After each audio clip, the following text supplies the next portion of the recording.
সবথেকে সস্তায় dental implant করাতে চান?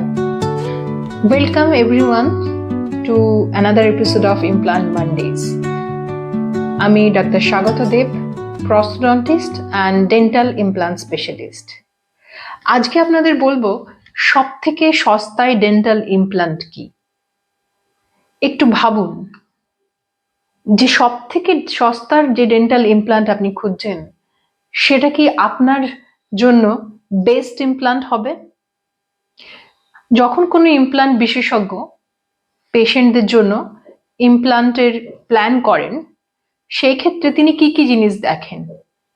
পেশেন্টের চোয়ালের কতটা বোন আছে, হাড়ের ঘনত্ব, হাড় কতটা চওড়া, সেটা হচ্ছে ফার্স্ট ক্রাইটেরিয়া। দ্বিতীয়ত আমরা দেখি যে ইমপ্ল্যান্ট বসানোর আগে সেই পার্টিকুলার পেশেন্টের ক্ষেত্রে কোনো রকম ভাবে কৃত্রিম বোন বা হাড় তৈরি করার প্রয়োজনীয়তা আছে কিনা।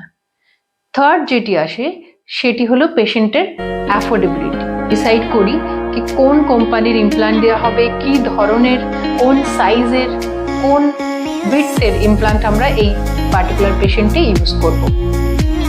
সবসময় যে ইমপ্ল্যান্টটি আপনার জন্য বেস্ট ইমপ্ল্যান্ট হবে সেটি যে এক্সপেন্সিভ ইমপ্ল্যান্ট হবে তা কিন্তু নয়। অতএব ইমপ্ল্যান্ট কখনো চিপেস্ট বা এক্সপেন্সিভ ইমপ্ল্যান্ট হয় না।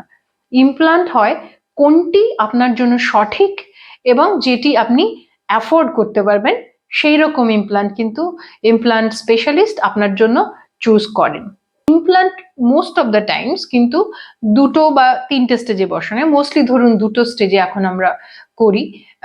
সেক্ষেত্রে ইমপ্ল্যান্টের পুরো খরচটি কিন্তু আপনাকে একবারে আপনার ইমপ্ল্যান্ট বিশেষজ্ঞকে কিন্তু দিতে হয় না।